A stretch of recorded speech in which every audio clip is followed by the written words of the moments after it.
Studio Ghibli dikenal dengan karya-karyanya yang penuh makna, mulai dari dunia fantasi yang memikat hingga realitas yang menggugah emosi. Salah satu film yang paling dikenang adalah Grave of the Fireflies, 1988. Karya Isao Takahata. Sebuah cerita pilu tentang dua saudara yang berjuang bertahan hidup di tengah kehancuran Jepang selama Perang Dunia II. Film ini tidak hanya menyayat hati, tetapi juga menyoroti dampak mengerikan perang pada masyarakat, khususnya anak-anak. Namun, sedikit yang tahu bahwa Takahata memiliki proyek lanjutan yang tak kalah ambisius berjudul Border 1939. Setahun setelah perilisan Grave of the Fireflies, Takahata merancang ide untuk Border 1939, yang diadaptasi dari novel The Border karya Shin Shikata. Film ini direncanakan sebagai eksplorasi awal Perang Dunia II, khususnya invasi brutal Jepang ke daratan Asia. Takahata ingin mengangkat kisah perang dari perspektif yang jarang disentuh dalam animasi, menjadikan Border 1939 sebagai proyek yang menantang baik secara tematik maupun teknis. Cerita ini berpusat pada Akio, seorang mahasiswa Jepang yang tinggal di Seoul, Korea, yang saat itu diduduki Jepang. Akio menemukan bahwa sahabatnya, Nobuhiko, yang ia kira tewas dalam kecelakaan di Akademi Militer di Manchuria, ternyata masih hidup. Nobuhiko, yang sebenarnya adalah keturunan Mongol, telah bergabung dengan gerakan perlawanan anti-Jepang. Akio, yang berniat mencari Nobuhiko, akhirnya terjebak dalam konflik antara kesetiaannya kepada negaranya dan kebenaran yang ia temukan tentang kolonialisme Jepang. Dalam perjalanan tersebut, Akio membantu seorang wanita Mongol bernama Akiko untuk kembali ke tanah airnya. Perjalanan mereka melalui padang rumput Mongolia penuh dengan bahaya, dari ancaman bandit hingga pengejaran polisi Jepang. Di bawah langit berbintang, hubungan mereka berkembang menjadi ikatan yang mendalam, yang harus berakhir dengan perpisahan menyakitkan saat mereka mencapai tujuan. Takahata merancang Border 1939 dengan 3 tujuan utama. Yang pertama, merebut kembali dunia nyata sebagai latar cerita petualangan anime yang selama ini didominasi oleh fantasi. Yang kedua, mengajarkan sejarah militerisme Jepang kepada generasi muda, agar mereka memahami bahaya ideologi tersebut dan mencegahnya terulang. Yang ketiga, mengajak penonton merenungkan konstruksi identitas mereka, baik secara pribadi maupun nasional.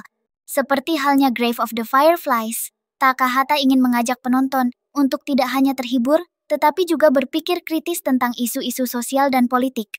Ia percaya bahwa film dapat menjadi alat yang kuat untuk membangun kesadaran, terutama mengenai sejarah kelam Jepang selama era kolonial dan Perang Dunia II. Namun, proyek ini menemui hambatan besar. Pada Juni 1989, terjadi pembantaian demonstrasi di lapangan Tiananmen, Tiongkok. Peristiwa ini memengaruhi opini publik di Jepang dan dunia, serta membuat distributor Studio Ghibli enggan mengambil risiko memproduksi film yang sebagian besar berlatar di Tiongkok. Akibatnya, Border 1939 dihentikan sebelum memasuki tahap produksi. Sejak pembatalannya, Border 1939 menjadi film hantu dalam sejarah Studio Ghibli. Hanya sedikit materi yang diketahui publik, seperti sinopsis yang diterbitkan dalam buku Takahata, Thoughts While Making Movies. Banyak yang percaya bahwa Border 1939 bisa menjadi kritik yang lebih tegas terhadap militerisme Jepang dibandingkan Grave of the Fireflies. Dalam wawancara, Takahata mengungkapkan bahwa meskipun Grave of the Fireflies sering dianggap sebagai film anti-perang, ia merasa bahwa film itu lebih fokus pada dampak perang daripada mencegahnya. Dengan Border 1939, ia berharap bisa lebih langsung menantang narasi militerisme dan nasionalisme yang pernah mendorong Jepang ke jalur kehancuran. Setelah Border 1939 dibatalkan, Takahata melanjutkan kariernya dengan membuat film-film lain seperti Only Yesterday, 1991, dan The Tale of Princess Kaguya, 2013. Meski karya-karyanya berikutnya tidak lagi membahas geopolitik secara langsung, warisannya tetap hidup sebagai pembuat film yang berani menggali isu-isu yang kompleks dan kontroversial. Isao Takahata meninggal dunia pada tahun 2018. Tetapi visi dan pesan yang ia usung melalui karya-karyanya terus menginspirasi. Border 1939 mungkin tak pernah menjadi kenyataan. Tetapi ide-idenya tentang perdamaian, identitas, dan keadilan tetap relevan hingga hari ini. Jika saja perbatasan yang memisahkan kita tidak pernah ada, kita bisa bersama selamanya. Kata salah satu karakter dalam cerita Border 1939. Sebuah pesan yang sederhana, tetapi syarat makna. Sumber utama dari Border 1939 adalah novel karya Shin Shikata, berjudul The Border. Penulis novel ini memiliki pengalaman langsung sebagai seorang anak Jepang yang tumbuh di Korea, yang saat itu berada di bawah pendudukan Jepang. Dalam novelnya, Shikata menceritakan perjalanan pribadi dan emosionalnya saat menyadari kejahatan kolonialisme yang dilakukan negaranya. Narasi ini membawa perspektif unik yang jarang ditemukan dalam karya sastra Jepang, terlebih dalam format yang ditujukan untuk generasi muda. Novel ini menyoroti konflik antara identitas nasional, moralitas, dan kesadaran diri. Sebuah tema yang dengan sangat jelas ingin digambarkan Takahata dalam adaptasinya. Takahata pernah mengatakan bahwa ia tertarik pada bagaimana identitas individu dibentuk melalui interaksi dengan orang lain, terutama dalam situasi penjajahan dan konflik budaya.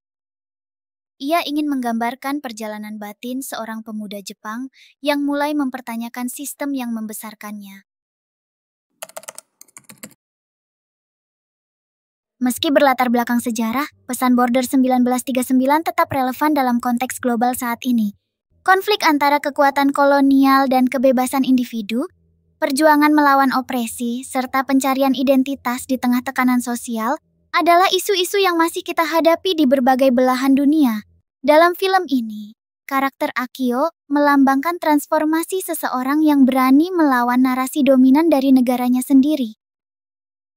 Perjalanan ini adalah refleksi dari keberanian Takahata untuk menantang pandangan masyarakat Jepang terhadap sejarah mereka.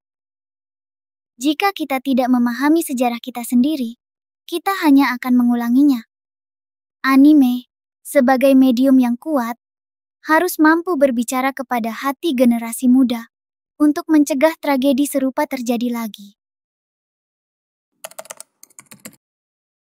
Pembatalan proyek ini bukan hanya kehilangan karya animasi, tetapi juga kehilangan kesempatan untuk memulai dialog yang lebih besar tentang sejarah dan hubungan internasional. Border 1939 adalah pengingat akan keberanian Takahata sebagai seorang seniman yang tidak takut untuk menantang status quo melalui seni. Bahkan setelah pembatalan, Border 1939 tetap memiliki makna yang mendalam. Takahata mengingatkan kita bahwa media seperti film tidak hanya berfungsi untuk menghibur, tetapi juga untuk mendidik dan menginspirasi perubahan sosial. Meski Border 1939 tidak pernah diwujudkan, gagasan dan pesan yang diusungnya tetap hidup dalam karya-karya Takahata lainnya dan warisan Studio Ghibli.